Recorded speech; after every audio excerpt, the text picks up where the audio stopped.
태초에 하나님께서 하늘과 땅을 창조하셨습니다. 그런데 그 땅은 지금처럼 짜임새 있는 모습이 아니었고 생물 하나 없이 텅 비어 있었습니다. 어둠이 깊은 바다를 덮고 있었고 하나님의 영은 물 위에서 움직이고 계셨습니다. 그때 하나님께서 말씀하셨습니다. 빛이 생겨라. 그러자 빛이 생겼습니다. 그 빛이 하나님께서 보시기에 좋았습니다. 하나님께서 빛과 어둠을 나누셨습니다. 하나님께서는 빛을 낮이라 부르시고 어둠을 밤이라 부르셨습니다. 저녁이 지나고 아침이 되니 이날이 첫째 날이었습니다. 네, 고맙습니다. 우리 가슴에 손을 얹고 믿음을 고백하고 말씀을 나누겠습니다. 제가 먼저 고백하겠습니다. 하나님은 나를 사랑하십니다. 나는 그 사랑 안에 있습니다. 하나님은 오늘 나에게 말씀하실 것입니다. 그 말씀에 능력이 있습니다. 그 말씀에 생명이 있습니다. 나의 마음을 하나님께 열겠습니다. 나의 생각을 예수님께 집중하겠습니다. 들은 만큼 변합니다. 들은 만큼 행복해집니다. 지난 주일부터 저희가 창세기 말씀을 들어갔습니다. 창세기 말씀을 묵상한다는 것은 굉장히 이렇게 가슴 설레는 일이기도 하고 두렵기도 한 일이기도 한데 아무쪼록 주께서 우리에게 은총을 베풀어 주셔서 우리가 한 4개월 정도 나누게 될 터인데 4개월이 정말 주의 은혜로 가득한 여정이 되는 축복이기를 바랍니다. 지난주에는 저에게 1장 1절과 2절 말씀을 나누는데 잠깐 들었던 것을 좀 기억해 보겠습니다. 1절 말씀이 태초에 하나님의 천지를 창조하셨다 이렇게 시작을 했습니다. 성경의 첫 문장, 창조의 첫 문장이기도 하고 성경 전체의 첫 문장이기도 한 1장 1절은 설명을 하는 것도 아니고 설득을 하는 것도 아니고 이해를 구하는 것도 아니라 처음부터 우리에게 믿음을 요구를 합니다. 하나님께서 온 우주의 창조주시다 이렇게 우리에게 다가오고요. 이렇게 믿음을 요구하는 창세기 1장 1절의 모습은 사실 성경 66권 전체를 지배하고 있습니다. 성경은 우리에게 이해를 구하지 않고 오히려 믿음을 요구하고 있습니다. 혹자는 이에 대해서 마음이 좀 불편할 수도 있을지 몰라도 사실 불편할 것은 없습니다. 이렇게 하나님께서 믿음을 요구하는 자체가 우리에게 또 다른 많은 것을 가르쳐주는 모습이기 때문입니다. 왜 하나님께 창조에 대한 말씀을 하고 또 성경에 대한 말씀을 하면서 이해가 아니라 믿음을 요구하시는 것이가 첫 번째는 하나님의 창조의 역사는 우리 이해와 경험 너머에 있는 사건이기 때문입니다.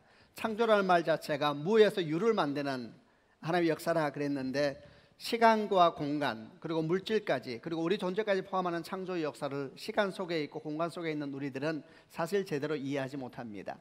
그래서 하나님께서 우리에게 믿음이라고 하는 거룩하고 놀라운 통로를 주셨습니다. 우리 눈과 우리 지혜로는 깨닫기 어렵고 이해하기 어렵다 할지라도 신기하게 믿음으로는 볼 수 있고 믿음으로는 들을 수 있는 것이 하나님의 역사이기 때문입니다. 히브리서 11장 3절 말씀에 이런 말씀이 있습니다. 믿음으로 모든 세계가 하나님의 말씀으로 지어준 줄을 우리가 압니다. 보이는 것은 나타난 것으로 말미암아 된 것이 아닙니다. 믿음으로 하나님의 모든 세계가 믿음으로 모든 세계가 하나님의 말씀으로 지어준 것을 우리가 안다 그랬습니다. 믿음이라는 것은 아주 추상적인 것이 아니라 놀라운 주님의 은총의 통로이죠. 믿음을 통해서 볼 수 있고 믿음을 통해서 들을 수 있고 믿음을 통해서 알 수 있는 것이기 때문에 처음부터 주님은 우리에게 믿음을 요구하고 있는 것입니다. 또 주님께서 우리에게 믿음을 요구하시는 두 번째 이유는 우리가 믿음에 대해서 불편하게 생각하지만 사실 우리는 믿음을 따라 살도록 창조된 존재이기 때문입니다. 여러분, 우리는 믿음이 없이는 아무것도 할 수 없습니다. 믿음이 없이는 살 수 없고 믿음이 없이는 사실은 잠도 편하게 잘 수가 없고 믿음이 없이는 서로 사랑할 수도 없고 아름다운 가정을 이룰 수도 없고 또 우리가 우리 생명보다 귀히 여긴 우리 자녀들과의 아름다운 관계도 믿음이 없이는 여러분 시작할 수가 없는 겁니다. 우리는 믿음을 불편해하지만 사실 우리는 믿음을 통해서 살도록 창조된 존재이기 때문입니다. 그래서 하나님께서 처음 성경을 여시면서 창세기 첫 말씀을 여시면서 우리에게 믿음을 요구하시는 것은 무례한 것도 아니고 불편한 것도 아니고 어찌 보면 지극히 당연한 것이다 생각이 듭니다. 그렇게 시작된 창세기 1장 1절이 2절에 가게 되면 땅이 혼돈하고 공허하고 흑암은 깊음에 있고 하나님의 영은 수면에 운행하셨다 이렇게 기록을 합니다. 이 말씀은 하나님께서 하늘과 땅을 다 창조하셨지만은 창세기 1장 3절부터 시작되는 6일 동안의 창조가 있기 전이었기 때문에 하나님께서 만드신 땅과 하늘이 아직은 비어있는 상태였고, 아직은 빛도 없는 상태였고, 아직은 질서도 없는 상태다, 이렇게 설명하고 있는 부분이고, 그런데 그 가운데 성령의 설명이 추가됩니다. 하나님의 영이 그 위에 운행하고 계셨다. 아주 감동적인 장면입니다. 마치 어미 독수리가 새끼를 보호하기 위하여서 둥지 위를 맴돌듯이, 암탉이 병아리가 깨어나기를 기다리며 그의 따뜻한 가슴으로 달걀을 품고 있듯이 하나님의 시간을 기다리며 성령께서 운행하고 계시는 모습, 이게 처음 성경에 나타나는 성령의 모습입니다. 그런데 이런 성령의 모습은 창세기 1장과 2장을 넘어서 신구약 전체에서 계속해서 반복적으로 나타나고 있고, 어디까지 나타나냐 하면은 계시록까지 계속 이어집니다. 계시록 3장 20절 말씀에 볼지어다 내가 문 밖에 서서 두드리노니 누구든지 내 음성을 듣고 문을 열면 내가 그에게 들어가 그로 더불어 먹고 그런 나로 더불어 먹을 것이다. 내가 문 밖에 서서 두드리고 있다라는 주님의 모습하고 수면 위에서 운행하시는 성령의 모습이 거의 본질적으로 같다는 것을 느낄 수가 있을 겁니다. 우리는 이를 통하여서 창세기 역사라는 것이 창세기 1장과 2장에서 머무는 것이 아니라 그리스도 안에서 오늘 우리의 삶의 현실이 되어야 된다는 것을 알게 됩니다. 그래서 우리가 4개월 동안 창세기를 묵상할 때 우리가 소망하고 바라는 것은 태초에 있었던 창조의 역사를 다시 한번 믿음으로 바라볼 뿐만 아니라 그 창조의 역사가 오늘 우리 가운데 일어나기를 소망하는 마음으로 묵상하기를 원하는 겁니다. 축복하기는 그런 은혜가 우리 가운데 있기를 주님의 이름으로 축원합니다. 이런 소망 가운데 오늘 우리가 첫째 날 창조에 대한 이야기를 시작해 보려고 합니다. 3절부터 5절 말씀인데요, 한번 읽어보고 시작하겠습니다. 제가 3절 읽겠습니다. 그때 하나님께서 말씀하셨습니다. 빛이 생겨라. 그러자 빛이 생겼습니다.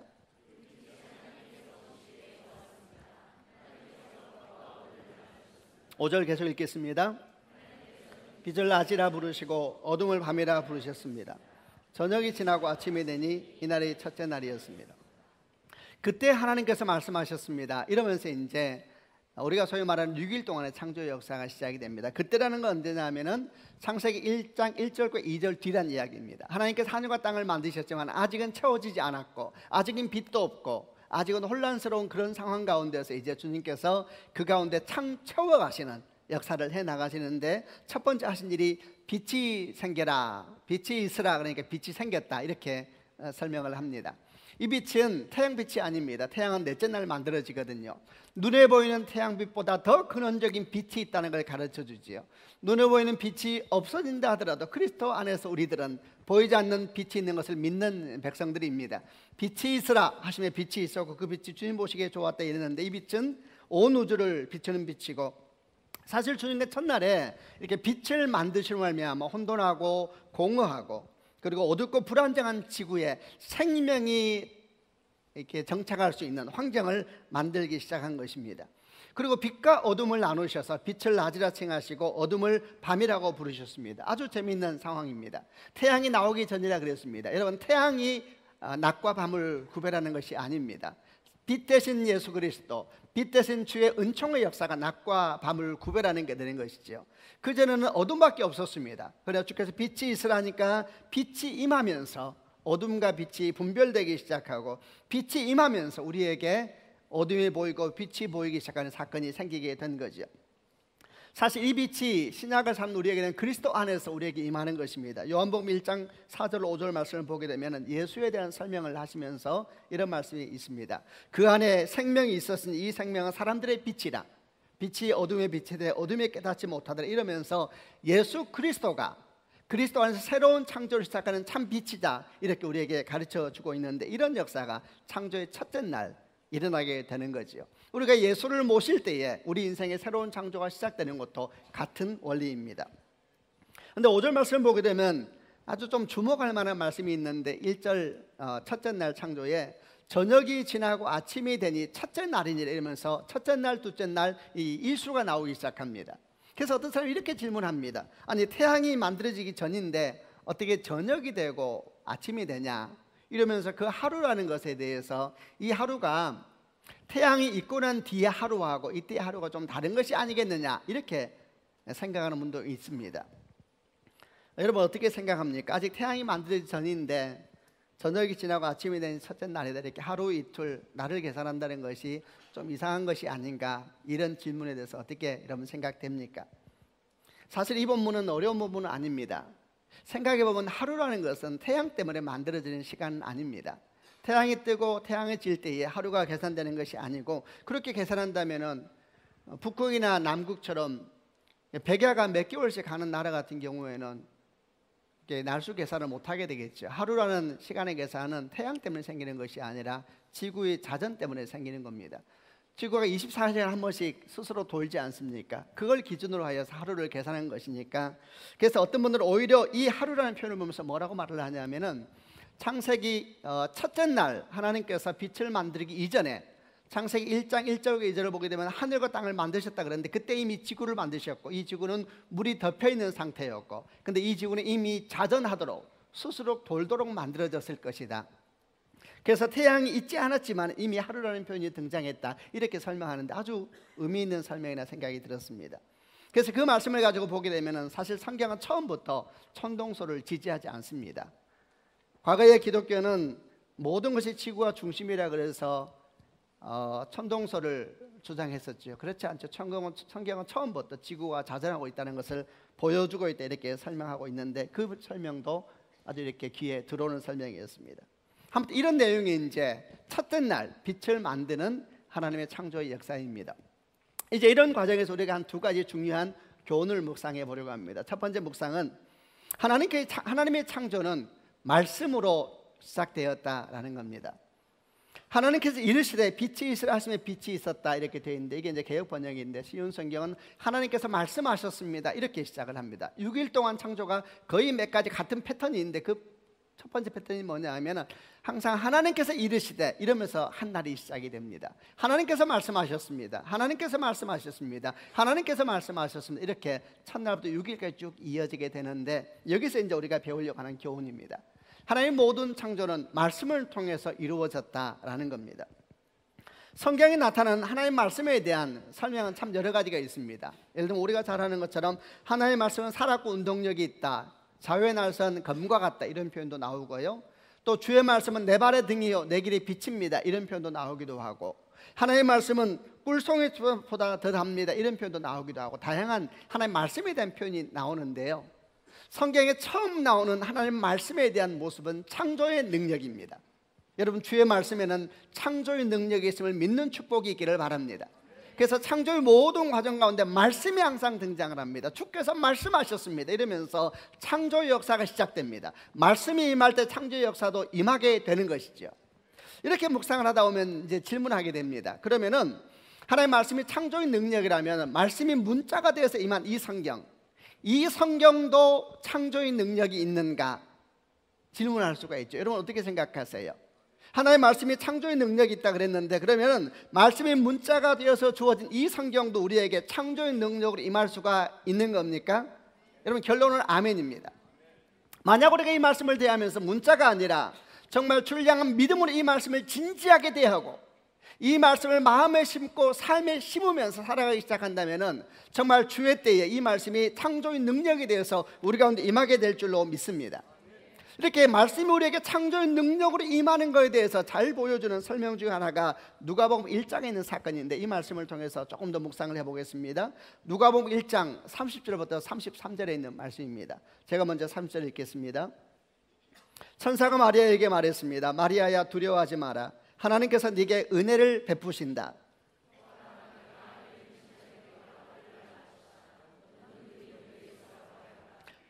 그는 크게 되어 가장 높으신 분의 아들이라고 불릴 것이다. 주 하나님께서 그에게 그의 조상 다윗의 왕자를 주실 것이다.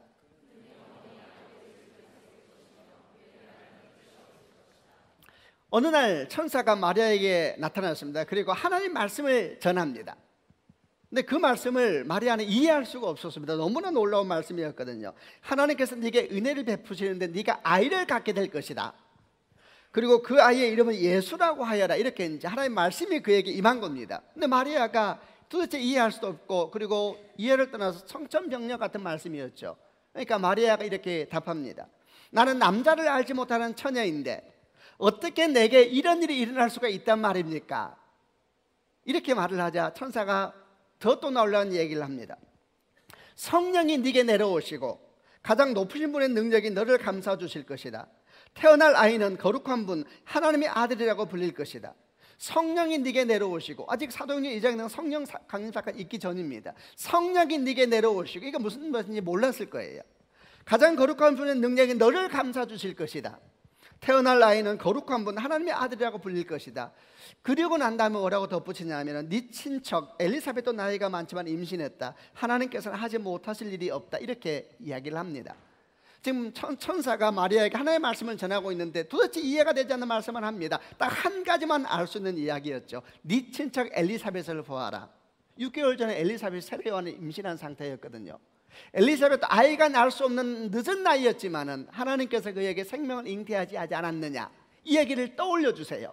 그러니까 마리아는 아마도 하나님의 말씀을 들으면서 한 문장만 이해했을 거예요. 나머지는 이해할 수가 없는 얘기를 천사가 와서 하나님의 말씀이라 그러면서 그에게 전해주고 있었던 겁니다. 그런데 이 말씀을 전해드린 마리아가 아주 귀한 고백을 합니다. 이렇게 이야기를 합니다. 주의 여종이오니 주의 말씀대로 내게 이루어지기를 믿습니다. 이렇게 하죠. 그리고 난 다음에 예수의 생명이 그 안에 잉태되면서 우리가 아는 것처럼 성육신의 역사, 구원의 역사가 마리아를 통해서 이 땅 가운데 이제 일어나기 시작을 합니다. 이 마리아의 모습은 하나님의 말씀이 우리 가운데서 어떻게 하면 창조의 능력이 될 수 있는가에 대해서 아주 귀한 교훈을 가르쳐 줍니다. 하나님 말씀이, 내게 임한 하나님 말씀이 어떻게 하면 내 안에서 창조의 능력이 될 수 있는가? 결론적으로 말한다면 주의 말씀이 내 안에 품어지고 내 안에 심겨질 때에 그 말씀이 창조의 능력이 될 수가 있는 것입니다. 마리아가 이렇게 말합니다. 주의 여종이오니 주의 말씀대로 내게 이루어질 것을 믿습니다. 그랬습니다. 여러분 보십시오. 지금 마리아는 하나님의 말씀을 다 이해하고 있는 상황이 아닙니다. 어떻게 이해하겠습니까?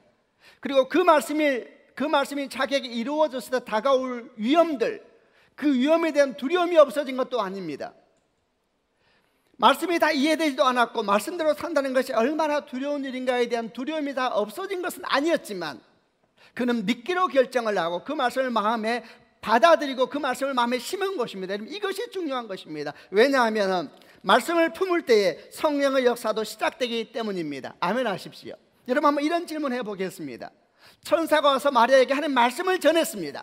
그 말씀에 의하면 생명이 네게 잉태되게 될 것이고 그 생명의 잉태가 놀라운 구원의 역사에 시작하게 될 것이다 라는 말씀이었는데 이 생명의 잉태가 구체적으로 언제 됐을까요?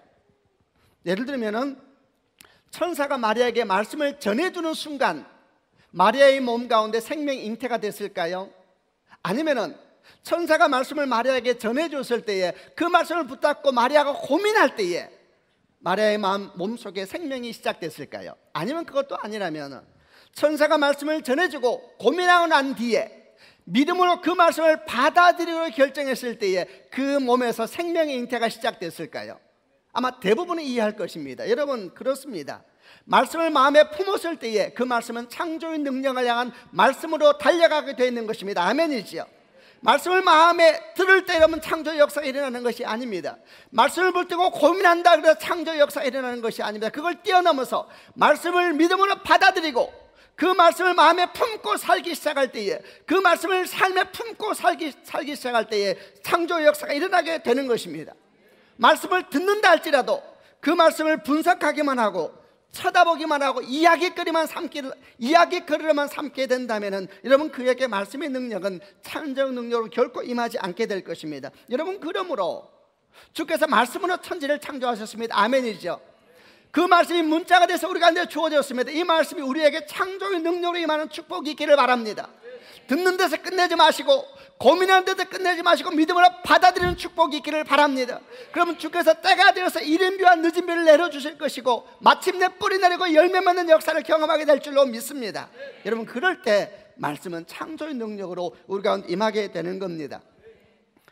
주께서 말씀으로 천지를 창조하셨다라는 묵상을 하면서 또 한 가지 더 배울 것이 있는데 주께서 말씀으로 우리를 창조하셨는데 그 창조한 대상 중 우리 존재도 포함되어 있습니다. 말씀으로 창조하신 그분은 우리에게 말하도록 인생을 창조하셨습니다.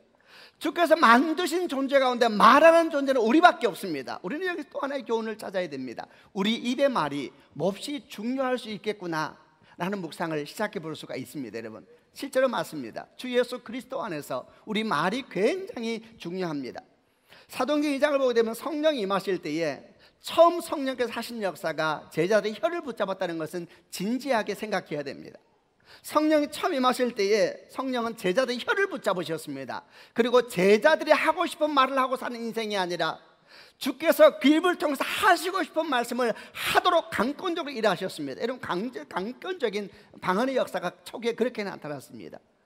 성령이 처음 나타나실 때에 이게 회복의 역사지요. 그럴 때에 처음 혀를 붙잡았다는 사실에 대해서는 깊이 우선 생각하고 계시기를 바랍니다. 또 하나 이 혀의 입의 말에 대해서 주목할 것 중에 하나는 예수님께 사역하실 때에 또 주목할 만한 독특한 행동이 반복되는 것이 있습니다. 주님께 사역하실 때 병든 자를 고치시고 귀신 든 자를 귀신을 쫓아내시고 연약한 자를 세우시는 이런 회복의 역사를 많이 하시는데 반복적으로 어떤 모습을 보이시냐면은 꼭 그 대상에게 질문을 하십니다. 예를 들어서 요한복음 5장을 보게 되면 베데스다 연못가에 가셔서 38년 된 병자를 만나실 때에 뭐라고 말씀하시냐면은 네가 낫고자 하느냐 이렇게 물으십니다. 사실 이 질문이 굉장히 이상해요. 말이 안 되는 질문이에요. 낫기 원하자는 왜 거기 누워 있겠어요? 베데스다 연못가에 있는 환자들은 100이면 100 낫고 싶어서 온 거예요. 거기 가서 낫고자 원하는 질문하는 것은 이상한 거예요. 근데 주님께서 네가 낫고자 하는 이렇게 질문하셨습니다. 이것만이 아닙니다. 누가복음 18장을 보게 되면 여리고 성을 지나가는 중에 예수께서 지나가신다는 소식을 듣고 일군의 소경의 무리들이 예수를 향해서 막 외치기 시작합니다. 다윗의 자손이여 나를 불쌍히 여기소서. 하도 외치니까 주변 사람들이 시끄러워서 꾸짖습니다. 좀 조용히 해라. 그러자 이들이 더 크게 외칩니다. 다윗의 자손 예수여 나를 불쌍히 여기소서. 막 외치니까 예수께서 그 외침을 들으시고 멈추어 서서 그들을 데려오라 그러십니다. 그리고 이 소경들이 예수 앞에 섰을 때 예수께서 또 이렇게 말씀하십니다. 내가 너에게 무엇을 하여 주기를 원하느냐. 이것도 이상한 질문이에요. 왜 외쳤겠어요? 보기 원해서 외친 겁니다. 너무나 뻔한 질문이 반복되고 있는데 여기만이 아니고 예수의 사역을 보게 되면 곳곳에서 이런 비슷한 상황이 반복됩니다. 너무나 뻔한 질문하세요. 뻔한 질문이에요. 그래서 우리가 묵상하고 질문하게 되는 겁니다. 도대체 왜 물으신 것일까? 한 가지는 분명합니다. 주님은 그들이 입을 통해서 듣기를 원하셨던 것입니다. 할렐루야. 아주 중요하지 않겠습니까? 주님은 그들이 입을 통해서 선포하고 그들이 입을 통해서 고백하기를 원했던 것입니다. 할렐루야. 주께서 말하지 않으면 못 고치십니까? 벙어리는 못 고치십니까? 다 고치십니다. 그들이 입을 통해서 말하는 것이 얼마나 중요한가에 대해서 보여주고 있는 장면입니다. 왜냐하면 믿음의 선포, 믿음의 고백은 창조의 능력이 있기 때문입니다. 이와 관련해서 조금 더 보려고 하는 말씀은 로마서 10장 8절부터 10절에 있는 말씀인데 이 말씀을 보게 되면 사도 바울이 로마의 글을 보내면서 이 입과 마음에 대한 얘기를 계속 반복해서 하는 얘기가 이 본문인데요. 10장 8절부터 10절을 한번 읽어보겠습니다. 제가 먼저 8절 읽겠습니다. 성경이 무엇이라고 말합니까? 말씀이 네게 가까이 있으니 네 입에 있고 네 마음에 있다. 이것이 바로 우리가 선포하는 믿음의 말씀이다.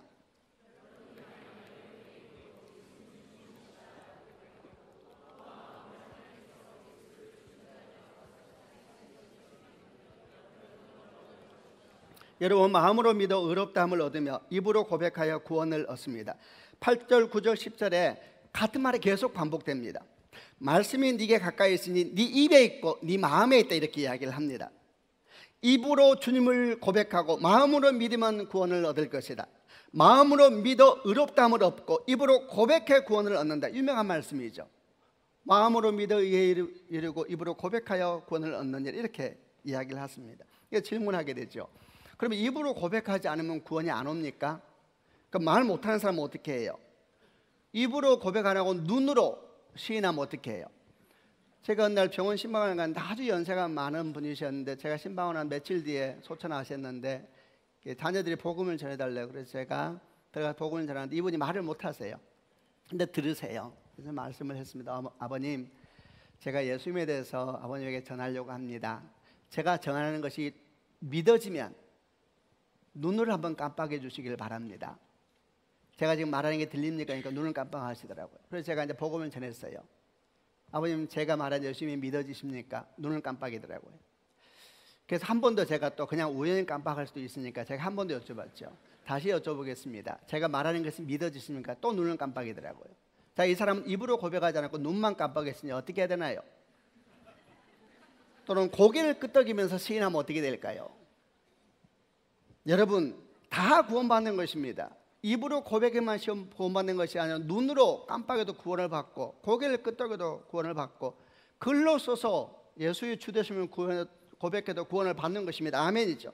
근데 왜 오늘 사도 바울은 로마에 보내는 글 중에 계속해서 입에 대한 고백을 이렇게 강조하고 있을까? 이건 분명하지 않습니까? 왜냐하면 믿음에 있어서 마음만 중요한 것이 아니라 입의 고백이 아주 중요한 것입니다. 아멘이지요. 입의 고백이 아주 중요한 것입니다.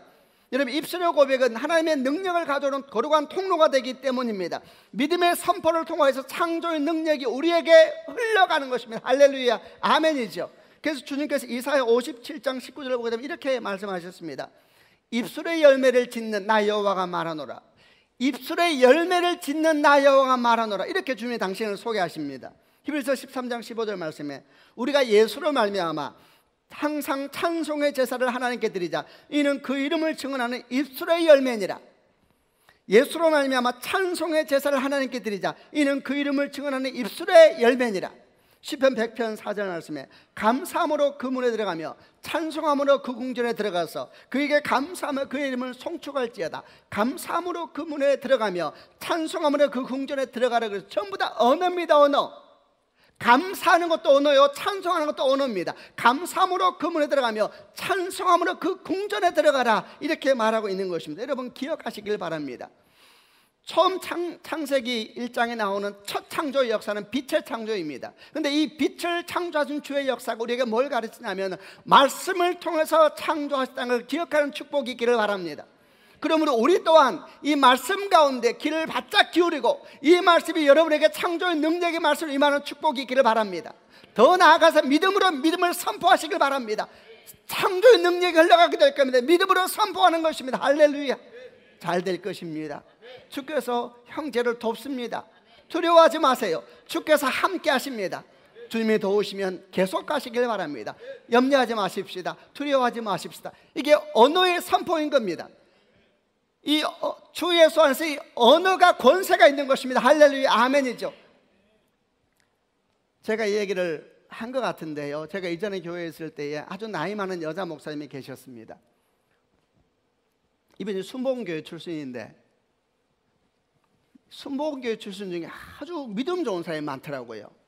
근데 이분을 만나서 얘기를 하는데 이분이 습관처럼 하는 말이 있어요.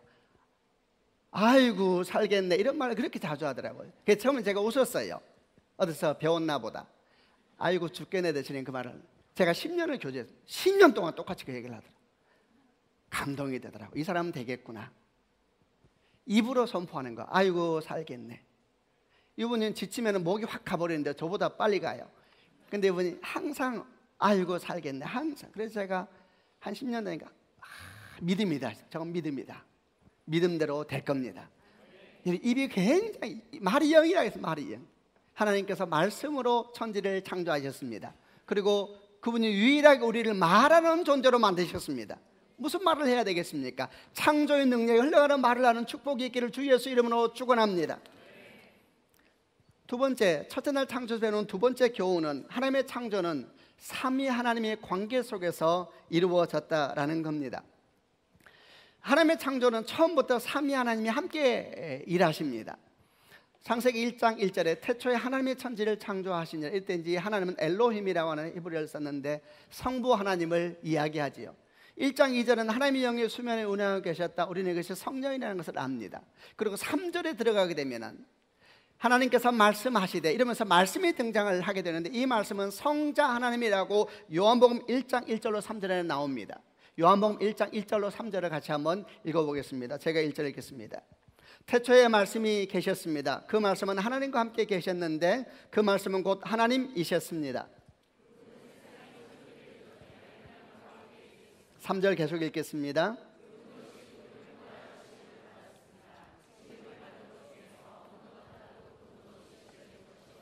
태초에 말씀이 계셨습니다. 그 말씀은 하나님과 함께 계셨는데 이 말씀은 곧 하나님이셨습니다.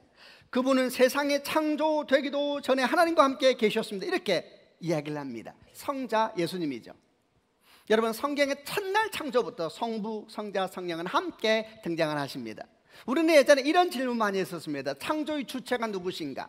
여러분, 창조의 주체가 누굴까요? 사실 이 질문은 그렇게 좋은 질문은 아닙니다. 왜냐하면 성부, 성자, 성령의 관계는 주체와 객체의 관계가 아니기 때문입니다. 우리는 항상 사람들을 보면 2명, 3명 있으면 줄을 세우길 좋아합니다. 누가 앞이고 누가 뒤일까 이런 데 관심이 있어요. 삼위, 성부, 성자, 성령 중에 누가 좀 힘이 세실까 이런 데 관심이 많아요. 제가 인도를 선교여행을 갔을 때 인도 선교사님이 이렇게 제가 잊지 못한 얘기 하나 비유를 하더라고요. 인도에 3억의 신이 있는데 그 3억의 신 중에 대표적인 신이 3신이 있대요. 이게 삼일체하고 비슷합니다. 창조의 신, 유지의 신, 파괴의 신이 대표적인 신이래요.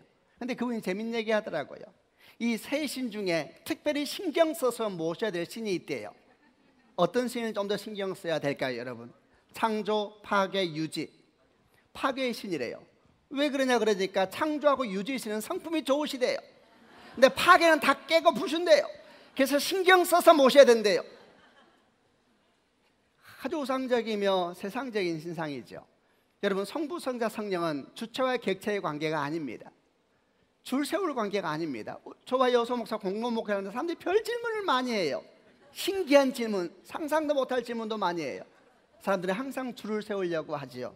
여러분, 삼위일체는 그런데 관심이 없으십니다. 삼위 하나님은 모든 것이 함께 하시는 각자가 완전한 분이시요 함께 완전한 분이십니다. 그분의 관계라는 것은 줄 세우는 관계가 아니라 원과 같은 관계입니다. 여러분, 얼마나 아름다운 관계인지 모릅니다. 이런 삼위 하나님의 관계 속에서 창조의 역사가 일어나고 있다는 것을 주목하셔야 합니다. 그래서 우리에게 아주 훌륭하고 좋은 교훈을 줍니다.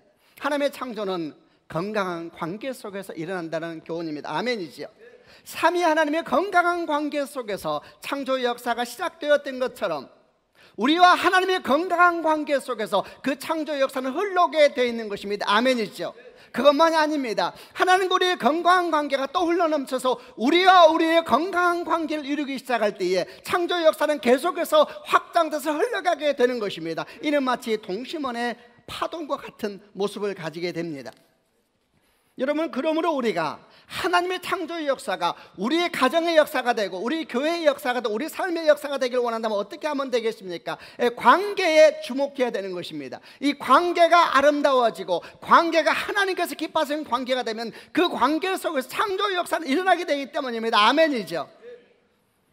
그러면 반대로 이 관계가 왜곡되면 어떤 일이 생기는가? 아무리 창조의 역사가 아름다워도 뒤틀어지기 시작합니다. 우리는 창세기 3장에서 하나님의 창조가 왜곡되는 모습을 몇 주 뒤에 보게 될 겁니다.